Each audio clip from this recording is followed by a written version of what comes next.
Well, update 43 is here, so I thought it'd be time for a new build video. Over the past few months, I've mainly been playing Sorcerer healer, so that's what I'll be sticking with for this video. However, I recognize that the build I presented in the previous video might have been a bit too niche for some people. It was not exactly suited for battlegrounds, and the build predicated on the idea you'd have certain buffs and cross heals in the group. Some players might also find it difficult or annoying to play around the Snow Treader's mythic, which prevents you from sprinting in combat. Today's build was made with the idea of being more versatile in regard to the PvP content you engage in. Note that this means it's at least functional in all pieces of content. In some cases it might not be the best in slot, as Sorcerer still thrives the most in medium to large groups in environments that reward mobility. Now, rather than a static build, I'll give you the building blocks of one. First of all, because I just like giving people several options to find something that suits their style of play, but also because some situations might still require a slightly different approach. For example, a bit more sustain for battlegrounds or no CP Cyrodiil, but we'll get to that. If you want to maximize your healing in a bigger, more organized group, then definitely still check out my other video. But if you want to have a bit of an easier time and still do a ton of healing, then this build, or build concept rather, will allow you to do pretty much any PvP content you want. By this more globally applicable nature, the build is a bit more selfish in places, meaning you won't be providing as much group utility as you theoretically could, although you'll still be plenty useful in your role.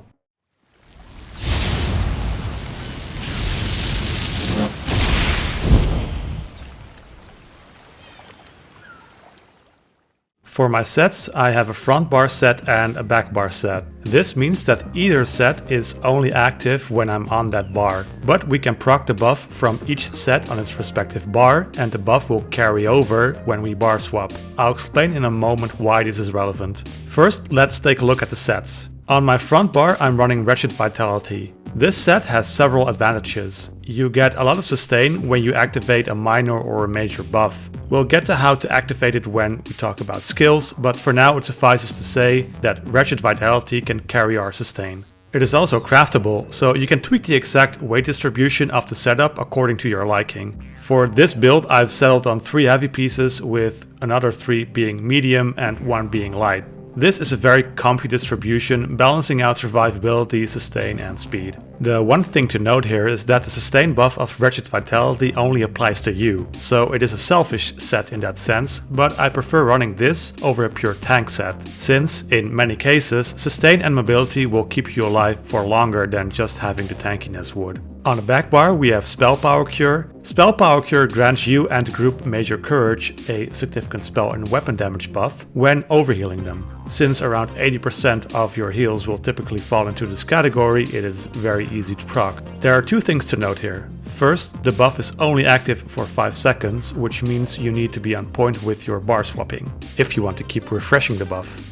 If you feel like you'd struggle with that task, an alternative would be the All-Around set, which provides the same buff but has a slightly different proc condition. The second thing to note is that the Major Courage buff is not unique. In fact, it is granted by one of the most popular mythics of the moment, Saint and Seducer, though its uptime will be far lower. Saint and Seducer is not often worn in groups, but will often be encountered in battlegrounds or any groups where people run solo-oriented builds. So if you want to ensure a more unique buff, you can consider a set like Robes of Transmutation, which grants crit resistance. Some other useful sets like Rallying Cry are often worn by DDs as well, so there is no surefire way to avoid overlapping with someone. Basically, consider Spell Power Cure your flex set, even though in practice I personally still find it one of the most useful healing sets in any situation. When you replace it, make sure that the set you replace it with can be procced on 1 bar easily. Some sets, for example Sanctuary, need to be active on both bars at all times, as its bonus is lost the moment that you swap bars. The mythic this time is Death Dealer's Feet.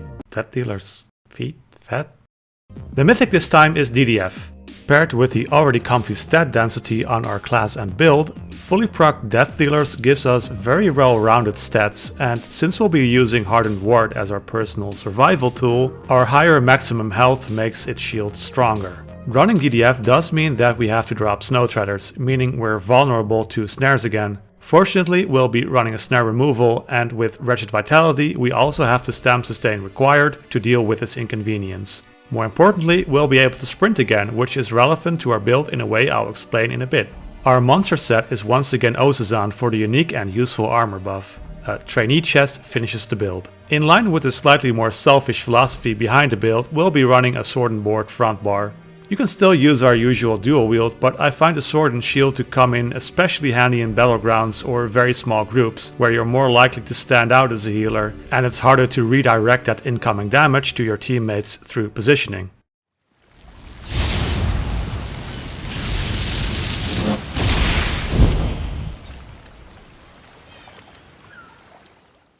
Now, the skills are a bit more context sensitive. Context in general is quite important when talking about healing.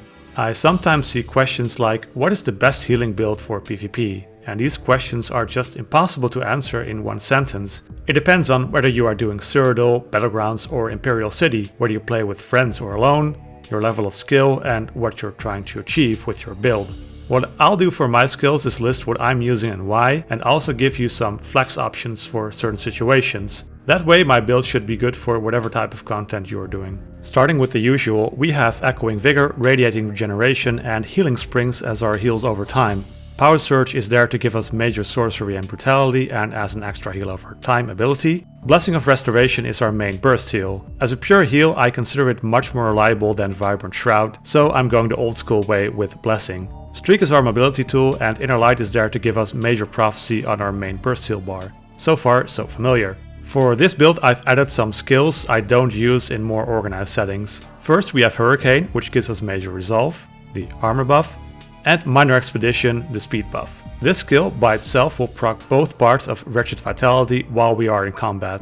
If you have a Warden in your group and that Warden is using Frostcloak, you already get major resolve, so you don't really need Hurricane. What I do in that case is use a scribing skill, Healing Contingency, along with the scripts for minor protection and damage reduction. This skill will let us reduce the incoming damage for our teammates and it will proc one part of the Wretched Vitality set. The other part of Wretched Vitality can be procced with Power Surge. Then we have Hardened Ward, which is a shield and self-heal that is purely there for our own survival. When you are under a lot of pressure and for example you want to escape from a keep to place a camp, you can simply use Hardened Ward and Streak in concert and you'll be out of enemy range unscathed in no time. You should have plenty of sustain to pull a gap on your pursuers, but even if you run out of magicka, we'll soon see that we still have a trick up our sleeve. You can also choose to use the other morph, Regenerative Ward, which gives minor recovery bonuses to you and your allies and is able to proc a bonus of Wretched Vitality.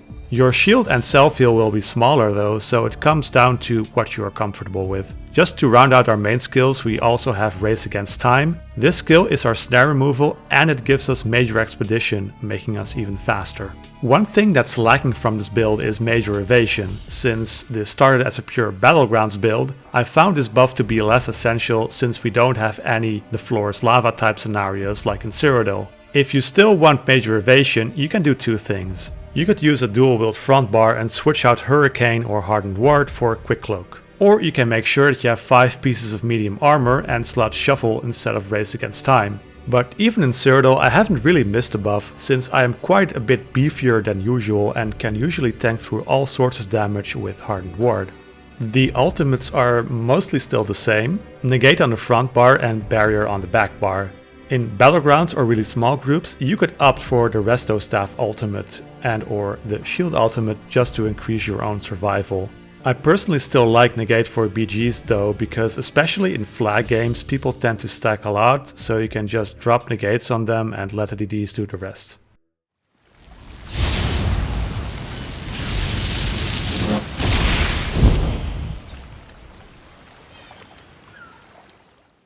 On to the traits and enchantments.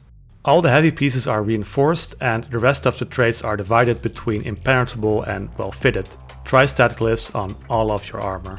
For jewelry I currently have 2 swift with damage glyphs and 1 infused with a magicka recovery glyph.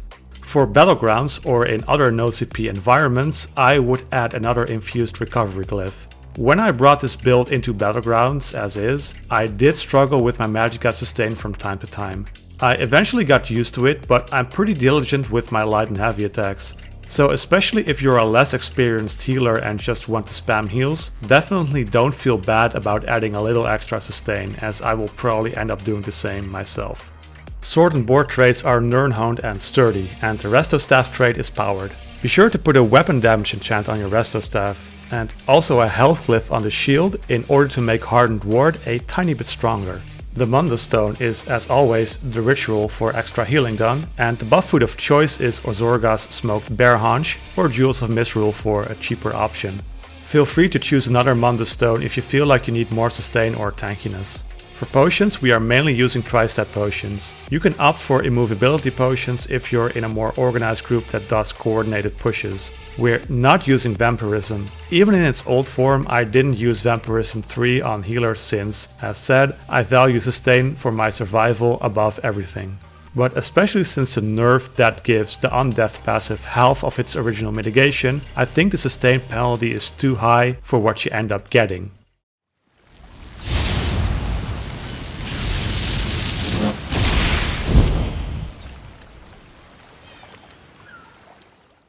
My champion points are mostly unchanged from my main build and pretty self-explanatory, but I do want to highlight a new addition in the red tree.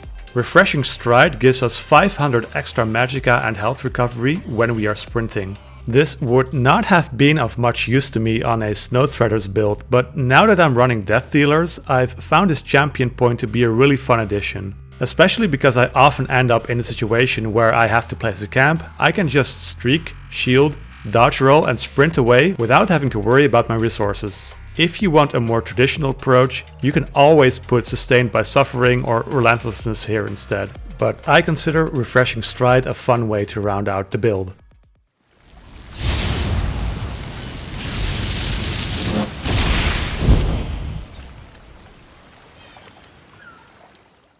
So how do we use this build?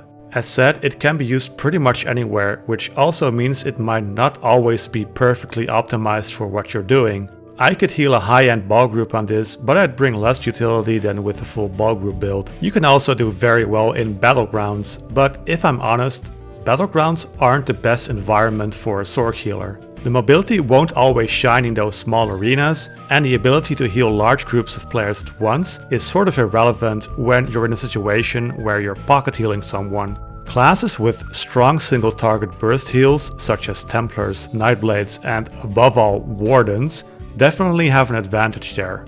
If rumors are to be believed, later this year we might get some new PvP content with 4 vs 4 battlegrounds and 8 vs 8 battlegrounds. I suspect that this build could really come in handy there, especially for the 8 vs 8 setup. The build allows you to heal larger groups like that while also not having to depend on the setups of others to access vital buffs and have enough survivability. So that should allow you to be useful in an 8-man group while not having to worry as much about the RNG nature of battleground queues.